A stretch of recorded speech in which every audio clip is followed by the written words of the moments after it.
Hello प्यारे बच्चों, स्वागत है आप सभी का दीपांशु क्लासेस के इस यूट्यूब चैनल पर। मैं दीपांशु यादव आप सभी का अपने यूट्यूब चैनल पर हार्दिक स्वागत करता हूं। चलिए प्यारे बच्चों, आज हम स्टार्ट करने वाले हैं कक्षा 9 हिंदी पाठ 5 पद्य खंड। मैंने गद्य खंड खत्म कर दिया है। जितने लेखक हैं, पद्य खंड के लेखक का जीवन परिचय चल रहा है, तो उसी के क्रम में चैप्टर नंबर 5 जो है पंचवटी, जिसके लेखक हैं आपके मैथिली शरण गुप्त जी। तो आज हम मैथिली शरण गुप्त जी का जीवन परिचय समाप्त करेंगे, यानी उसको पढ़ेंगे। तो आप लोग को बता दिया जाए कि जीवन परिचय लिखने का सही क्रम क्या होता है। वैसे मैं अपने हर वीडियो में बताता हूँ, फिर एक बार ध्यान सुनिए। जीवन परिचय लिखने का सही क्रम होता है कि आप पहले संक्षिप्त जीवन परिचय लिखें, फिर जीवन परिचय लिखें, उसके बाद आप प्रमुख रचना लिखें।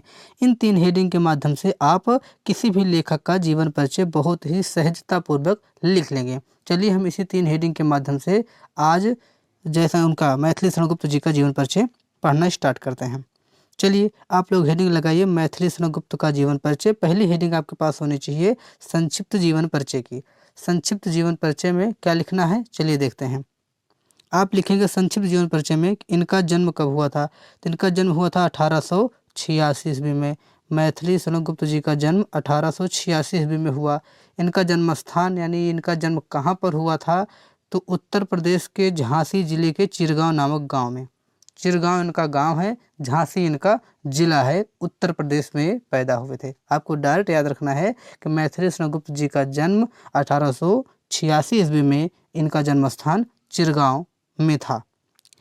इसके बाद बात की जाए इनके पिताजी के, तो इनके पिताजी का नाम था सेठ रामचरण गुप्त।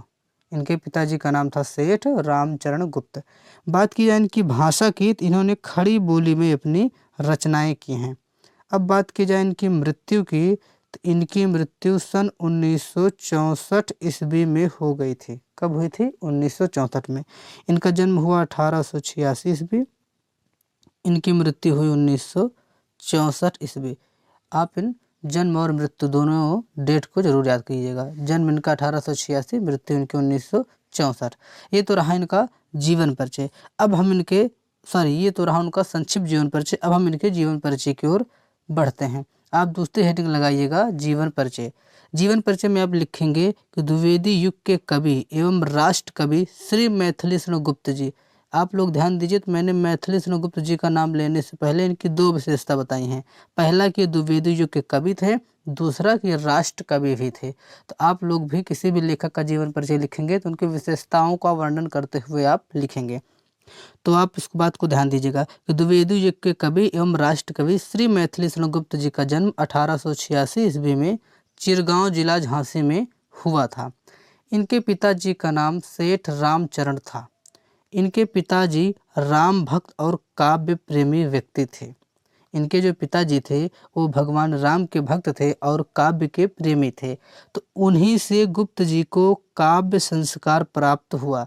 जैसे इनके पिताजी को काव्य के प्रति रुझान था, काव्य उनको अच्छा लगता था, तो उसी को देखते देखते मैथिली शरण गुप्त जी के अंदर भी काव्य पाठ करने का संस्कार आया। तो काव्य पाठ की ओर इनका मोह बढ़ने लगा। तो गुप्त जी ने विद्यालय में कक्षा 9 तक ही शिक्षा प्राप्त की है। इन्होंने कक्षा 9 तक ही विद्यालय में पढ़ाई की है। उसके बाद ये आगे की पढ़ाई के लिए स्वाध्याय किया, यानी आगे की पढ़ाई के लिए इन्होंने स्वाध्याय यानी सेल्फ स्टडी किया। स्वाध्याय से अनेक भाषाओं का ज्ञान प्राप्त किया।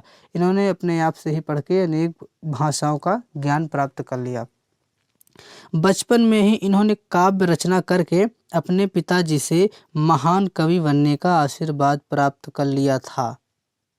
अगर आपको याद हो तो भारतेंदु हरिश्चंद्र जो थे, उन्होंने 7 वर्ष की अवस्था में ही एक दोहे की रचना करके अपने पिता गोपाल चंद्र गिरधर दास जी से एक अच्छा कवि बनने का आशीर्वाद प्राप्त किया था।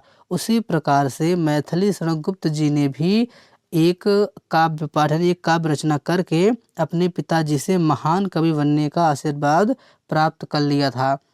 आगे चल करके महावीर प्रसाद द्विवेदी जी के संपर्क में आने के बाद इन्होंने अपना काव्य उनको यानी कि जब ये महावीर प्रसाद द्विवेदी जी के संपर्क में आए, तब इन्होंने महावीर प्रसाद द्विवेदी जी को अपना काव्य गुरु मानने लगे।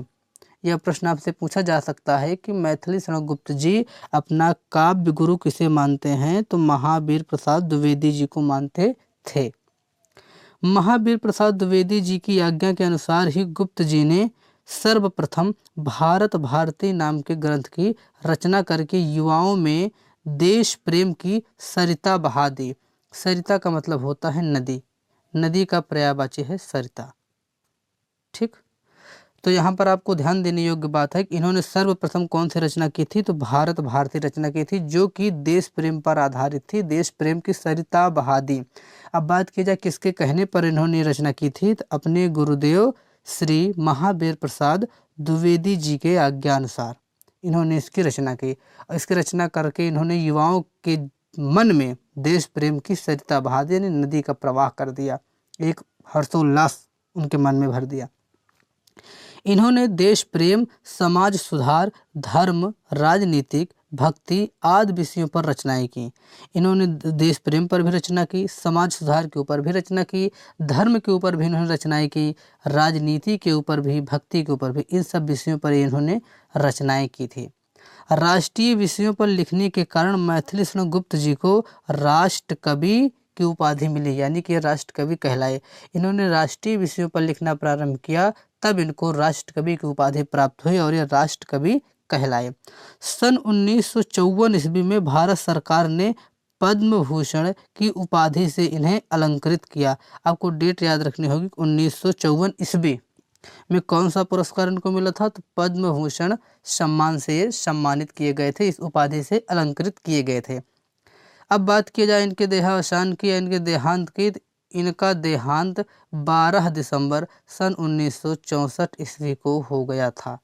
इनका देहांत कब हुआ, तो 12 दिसंबर सन 1964 ईस्वी को इनका देहावसान हो गया। इस प्रकार से इनका जो हमने जीवन परिचय था उसको भी संपूर्ण पढ़ लिया। अब हम इनकी तीसरी हेडिंग पर बात करेंगे, जो है प्रमुख रचना। आप तीसरी हेडिंग लगाइएगा प्रमुख रचना की। प्रमुख रचना में कौन कौन की प्रमुख रचनाएं हैं मैंने लिख कर लाया है, आप लोग याद कीजिए। आपको इतनी करना याद हो तो आप 4 से 5 इनकी रचना याद कर लीजिएगा, आप पेपर में उसी को लिख दीजिएगा, आपको पूरे के पूरे नंबर मिलेंगे, मेरी गारंटी है। देखिए, भारत भारती इनकी रचना है, यशोधरा इनकी रचना है, साकेत इनका महाकाव्य है, पंचवटी इनकी रचना है, जयद्रथ वध आपको याद होगा, तो पंचवटी आपके सिलेबस में भी, कक्षा 9 के सिलेबस में लगी हुई है। जयद्रथ वध इनकी रचना है। उसके बाद जय भारत इनकी रचना है। उसके बाद इनकी रचना द्वापर है, सिद्धराज है, अनघ इनकी रचना है, झंकार है, नहुस है, पृथ्वीपुत्र है। आपको ध्यान होगा तो आप इस बात को नोटिस कीजिए, जो नहुस है इनकी रचना है, और एक नहुस नामक नाटक है जो कि गोपाल चंद्र गिरधरदास जी के द्वारा रचित है, जो कि हिंदी का प्रथम नाटक माना जाता है। ठीक है, तो इतनी रचनाएं आपको आपके सामने हमने इनकी लिखी हैं। अगर आप इनमें से याद करना चाहें तो मैं आपको बता देता हूं कि आप कौन कौन याद करेंगे। भारत भारती इंपॉर्टेंट है, याद कर लीजिए। यशोधरा याद कर लीजिए, साकेत, पंचवटी, जयद्रथ वध। उसके बाद आप यहाँ पर याद कर लीजिए इनकी पृथ्वीपुत्र, झंकार। इतने रचनाओं को आप याद कर लीजिएगा। और आपको अगर पूरा पढ़ना है, पूरा पढ़ने के लिए मैंने इसलिए लगभग इनके 1 2 3 4 5 6 7 8 9 10 11 रचना मैंने इनकी लिखे हैं। इनमें से आप 4-5 याद कर लीजिएगा, बस आपके लिए इतना काफ़ी होगा। इसके आगे भी मैंने लिखा है, अरे वाह यार मैं खुद ही भूल गया। चलो, रंग में भंग, गुरुकुल, किसान, हिंदू, चंद्रहास, मंगल घाट, कुणाल गीत, मेघनाथ वध, ये भी इनकी प्रमुख रचनाएं हैं। यानी कि मैंने इनकी लगभग यार बहुत सारी रचनाएं लिख दी। चलो कोई बात नहीं, इनमें से आप ज़्यादा ना याद कीजिएगा, आप 5-6 याद कर लीजिएगा, लेकिन आपके ज्ञान के लिए मैंने इतनी सारी रचनाएं टाइप की हैं। भारत भारती, यशोधरा, साकेत, पंचवटी, जयद्रथवध, जय भारत, द्वापर, सिद्धराज, अनघ, झंकार, नहुष, पृथ्वीपुत्र, रंग में भंग, गुरुकुल, किसान, हिंदू, चंद्रहास, मंगल घट, कुणाल गीत, मेघनाथ वध आदि इनकी प्रमुख रचनाएं हैं। आपको इतनी रचनाएं मैंने बता दी, इनमें से आप कोई भी 5 रचना 4 रचना आराम से याद कर लीजिएगा। तो अगर आप लोगों को वीडियो पसंद आया हो तो आप लोग वीडियो को लाइक करके, यहाँ लिखा लाइक करके, चैनल को सब्सक्राइब जरूर कर दीजिएगा। अपना channel Deepanshu classes 6 to 12 and competitive exam.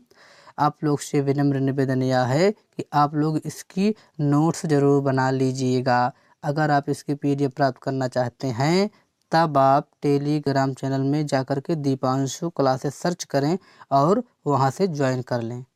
आपको टेलीग्राम चैनल की PDF, आपको टेलीग्राम पर इसकी PDF मिल जाएगी। बहुत बहुत धन्यवाद, आभार। दीपांशु यादव मैं हूँ, मेरा नाम है, आप लोग याद दीजिएगा, ये अपना चैनल का नाम रहा। तो इस प्रकार से हमने इनका जीवन परिचय समाप्त कर दिया। आप लोग से यह निवेदन है कि आप लोग प्लेलिस्ट जा कर के ज़रूर चेक कर लीजिएगा। प्लेलिस्ट वहाँ पर मैंने जो गद्य के जितने लेखक हैं और पद्य के इनसे पहले वाले जो लेखक हैं सभी का जीवन परिचय पढ़ाया है। आप लोग वहाँ से जा कर के देख सकते हैं। आप लोग डायरेक्ट जाकर सर्च करेंगे कि जयशंकर प्रसाद का जीवन परिचय दीपांशु क्लासेस या मीराबाई का जीवन परिचय दीपांशु क्लासेस, इस प्रकार से आप किसी का जीवन परिचय लिखेंगे उसके आगे दीपांशु क्लासेस लिख देंगे, आपको मेरी वीडियो सबसे पहले शो करेगी। आप लोग वहाँ से जा कर के देख सकते हैं। चलिए चलते चलते हम अपने यार मित्र को बनाकर यानी कि लड्डू गोपाल को बना करके विदा करते हैं। तो ये रहा हमारा आज का इमोजी वाला फ़ोटो, हमारे लड्डू गोपाल जी। हंसते रहिए, मुस्कुराते रहिए। ये लड्डू गोपाल मतलब मैं भगवान श्री कृष्ण को नहीं कह रहा हूँ, ये लड्डू गोपाल में इनका नाम रखा है कि ये हंसते हैं। इसी प्रकार से आपको भी लगातार स्माइल करते रहना है अपने पढ़ाई के साथ साथ। चलिए फिर आपसे मिलेंगे नेक्स्ट वीडियो में, तब तक के लिए बहुत बहुत धन्यवाद, आभार।